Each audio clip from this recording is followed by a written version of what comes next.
The court at this time will impose a sentence of 90 days,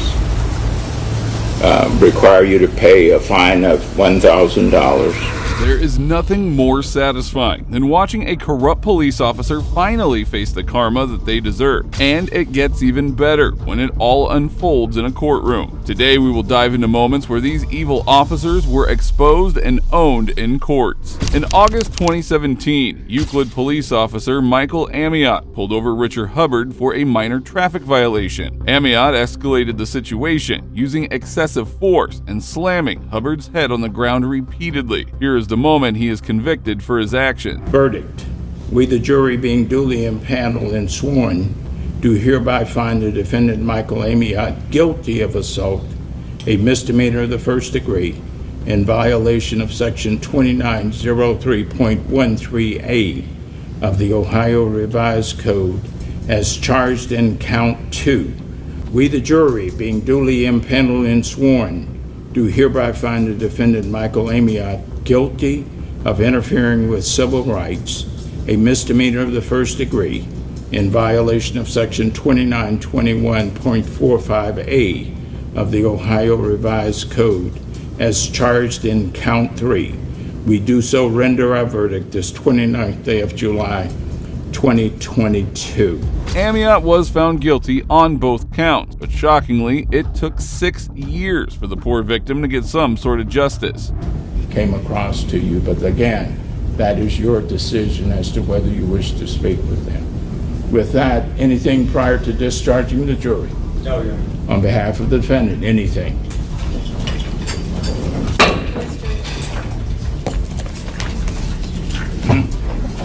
Yes.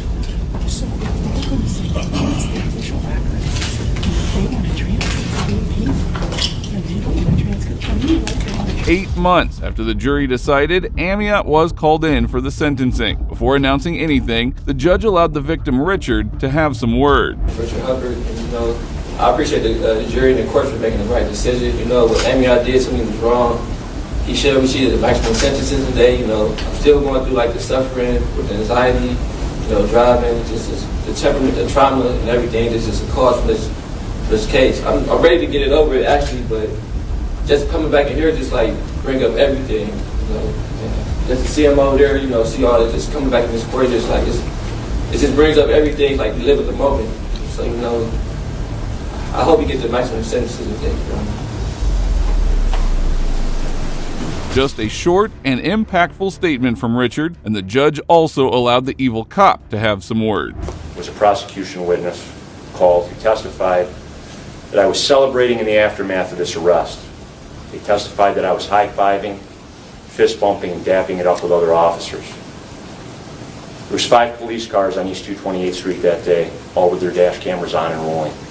They all had overlapping fields of view. I can be seen in front of one of those cameras the entire time I was on scene until I was transported to the hospital. Nothing remotely close to what the witness described happened with me or any other officer on the scene. They knew this and put the witness on the stand anyway.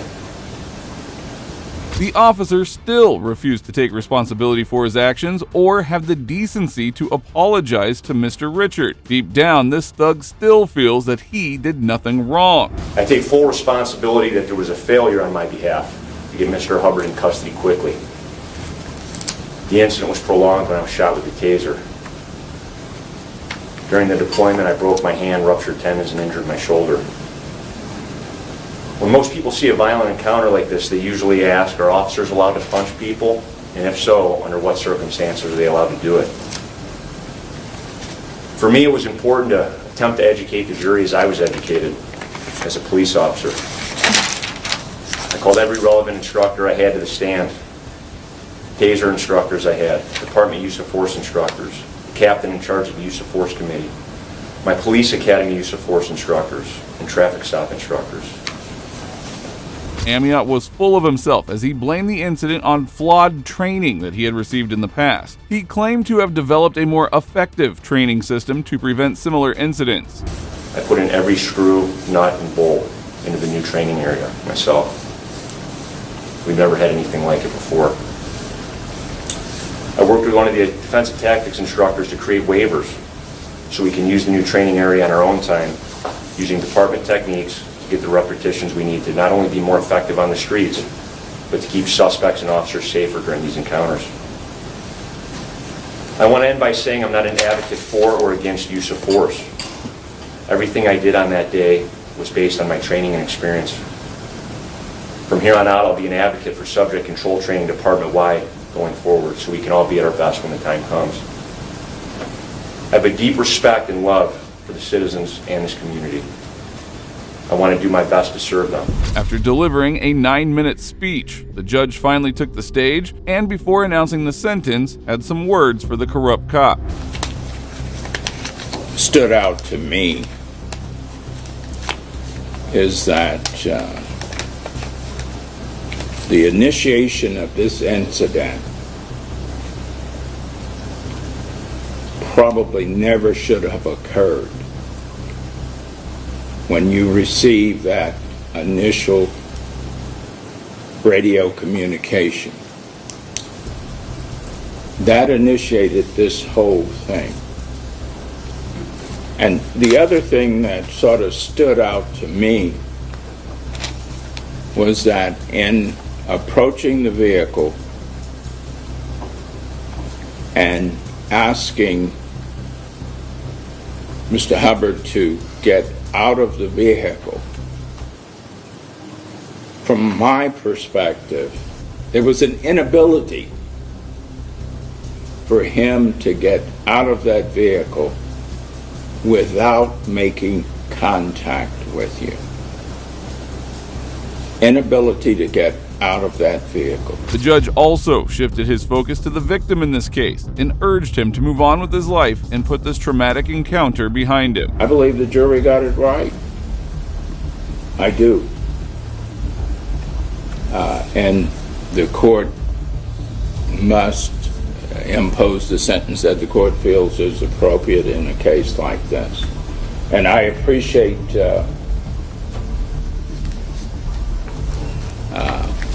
if you need assistance, you need to go and get that assistance.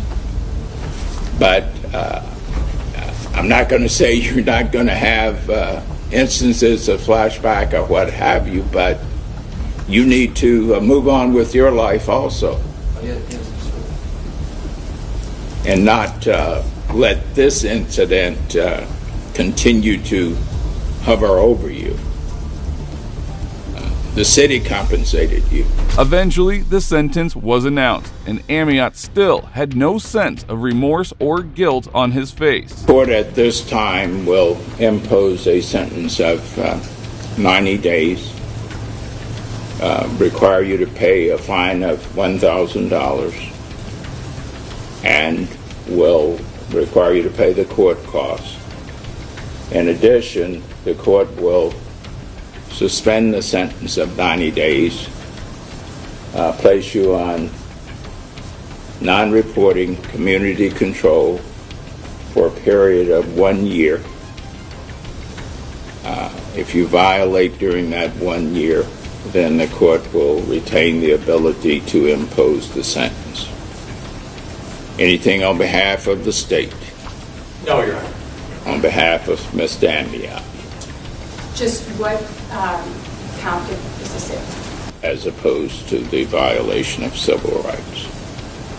Not saying they weren't violated, but given the length of time, the court will use the assault charge. Anything else? Despite everything, Amiot was only sentenced to 90 days in jail, which was also eventually canceled. In the end, he was placed on 1 year of non-reporting community control and fined $1,000, which really is nothing but a slap on the wrist. While this cop got away with everything, this next cop got the ending he deserved. We find the defendant, Adam Coy, guilty of murder as he stands charged in count 1 of the indictment.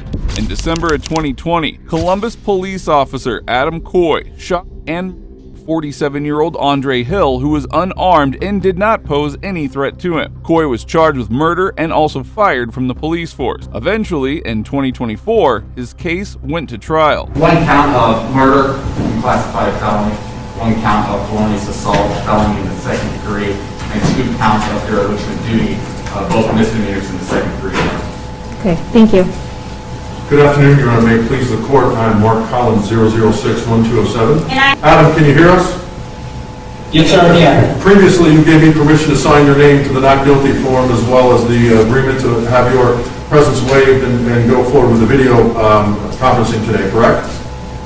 Absolutely, and thank you. Adam had pled not guilty to all of the charges against him, and this hearing was aimed to determine the defendant's bail amount. In addressing the first one, Your Honor, to assure someone's appearance at court, my client has no record in any way, shape, or form, Your Honor. My client voluntarily did a walkthrough of the scene on December 22nd, Your Honor. My client, in addition, gave a voluntary statement to the authorities, and then my client voluntarily met with the BCI agents for about a 2-hour and 15-minute interview.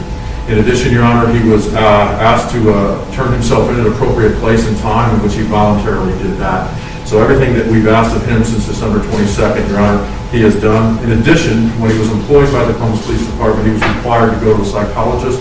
He did that as well, Your Honor. In addition, Your Honor, we have his passport if the court would deem that, but it's clear that he's not a flight risk, Your Honor, that he will appear for every and all court appearances, Your Honor, as so far he's exemplified since. Adam's defense argued that he posed no threat to society and pushed for a lower bond. However, given the severity of his offense, this was unjustifiable. The court was guided to look at the nature and circumstances of this individual case. And that's important for this case, Your Honor, because these cases are unique. They're like no other cases that you normally preside over upon arraignments. And that they're unique, Your Honor, because this is not a whodunit or anything of that nature. It's simply whether or not our client was justified in using the force he did, and that will be determined, Your Honor, with a jury. So they're unique, Your Honor, because he's not arrested at the scene. As opposed, on December 22nd, he actually had to walk the BCI agents there. So it's a process that normally happens in these types of cases, Your Honor. He's not a threat, Your Honor. Sometimes it could be a threat to the community. Sometimes the government might ask for a high bond based on potential threat. He's not a threat today, Your Honor. He wasn't a threat today when he met with the agents. He wasn't a threat when he walked them through. He has not been a threat in each and every doctor's appointment he's gone to in his interaction in the community. He has no access to guns, Your Honor. He has been terminated from his employment at the Columbus Police Department. So this unique situation of an on-duty use of force is not likely to happen again.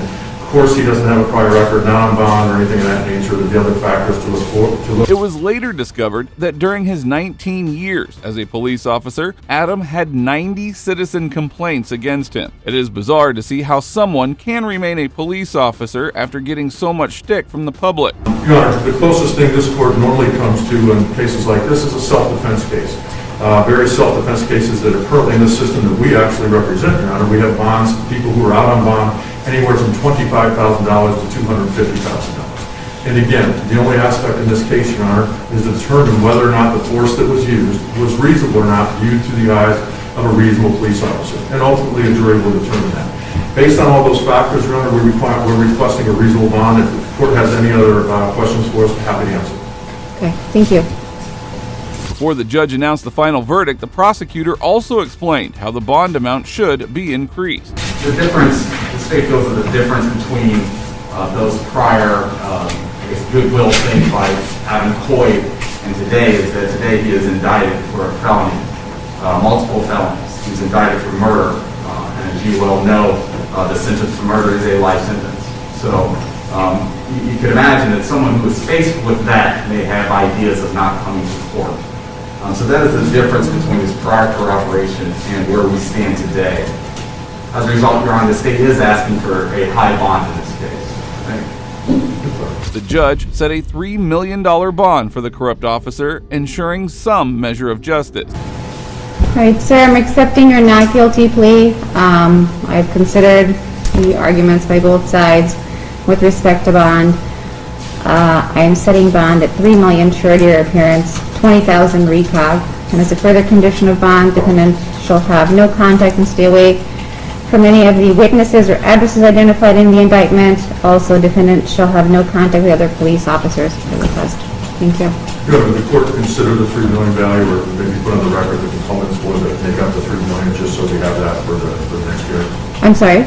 would the court consider lower than the $3 million, or if not, would you put on the record some of the concepts as to why you picked the $3 million? Yeah, that is based on everything that I've heard. That is the bond that I've set. If you wish to address it with the assigned judge, duty judge, feel free. This was just the beginning of trouble for the corrupt cop, as weeks later the trial began and the jury delivered their verdict. Count 3, reckless homicide. We have a general confusion on how to think of this concept and apply the instruction. 1, can you define heedless indifference? The response from the court was heedless indifference is not a legal term, so you must rely on your everyday understanding and usage. As to that question on behalf of the state. Before you can find the defendant was committing or attempting to commit felonious assault, you must find beyond a reasonable doubt that the defendant knowingly, 1, caused serious physical harm to Andre Hill, or caused or attempted to cause physical harm to Andre Hill by means of a deadly weapon. In other words, does the knowingly aspect of this statement apply to both aspects of the definition? And the response from the court was yes. Finally, the verdict is in, bringing a subtle smile to the faces of Andre Hill's family. It is satisfying to see the cop face justice. He showed no remorse during the proceedings and still seemed to believe that he was the one who was wrong. Your Honor, we would ask that you delay the enforcement with regards to any sentencing, Your Honor. Specifically, Your Honor, with regards to custody, Your Honor. As the court's well aware, he is in ongoing treatment for cancer. He has a PET scan, I believe, on the 12th, Your Honor. He has multiple appointments that he moved from during the trial till after, Your Honor. There's about, I think, 80 pills that he takes in combinations during the daytime and the nighttime. We would need some time in order to get that supply ready, Your Honor, if the court enforces the custody action. Your Honor, this is a situation in which he is in the middle part of a bone marrow transfer. It has partially taken. It's hopefully going to take, but we would ask that he remain. He has had no issues while in pretrial services, Your Honor. He has electronic monitoring on.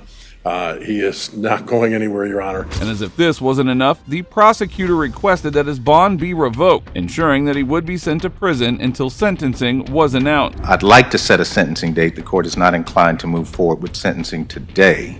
I don't know if there are victim impact statements that need to be provided to the court, or at least opportunities for victims to be able to say something to the court. Any documentation with respect to treatments that are scheduled. Okay. And then the court also is going to inquire of the jail to see what they're capable of. I've had those conversations previously with the jail for persons that have either been in some sort of treatment or have some kind of injury. The other thing, Your Honor, we do have medication with us for tonight. Is it okay if we give that to the deputies now for them to administer? I don't want him to be deprived of any of his medications. I don't know who I'm going to need to have a conversation with to make sure that he gets the medications that he's been taking up to this point. The judge obliged and ensured that this tyrant was heading straight to prison. Here is what Hill's family had to say about the guilty verdict. Get these sort of verdicts, so this is almost historic to get a verdict like this. Did it come as a surprise at all, or were you fearful that you wouldn't hear the guilty verdict that you wanted to hear? No, I wasn't fearful because I know what I saw. I know what happened. I know what he did. So, I mean, there was no question in my mind. What about the FOP president? He literally just said right before you came out, Andre wasn't complying. He was told to put his hands up, to show his hands, and he wasn't compliant. But the video shows something different. The jury spoke different as well. What's it been like to have to wait 4 years for this moment? It's been way too long. It's been way too long, but I'm glad that it's over. I mean, it won't bring Andre back, but hopefully it will set a precedent across the board for everyone else. That this is not something that we can tolerate. Boy, walked back to the back of the courtroom and you knew he was going to jail tonight. I didn't see him. We left the courtrooom by then. But so knowing that he will be behind bars tonight, what are your thoughts? I'm glad. I mean, because at least he's still breathing. My brother is gone, so at least he still has his life. I mean, that's really not a fair trade, but it is what it is. The ex-officer has yet to be sentenced, but it is clear he faces a lengthy prison term and will not be released anytime soon. Well, that brings us to the end of this video. Today we saw corrupt police officers humbled in courtrooms. Once wearing badges of authority, they were exposed as criminals in uniforms. Their desperate attempts to avoid accountability crumbled, and justice was served as they faced the consequences of their actions. If you agree, please support us by liking the video. Also, if you enjoyed this video, watch the moments where these corrupt officers thought they could get away with anything. If us officers stay behind you long enough, we can find a reason to pull you over. So you might as well get the out of the way.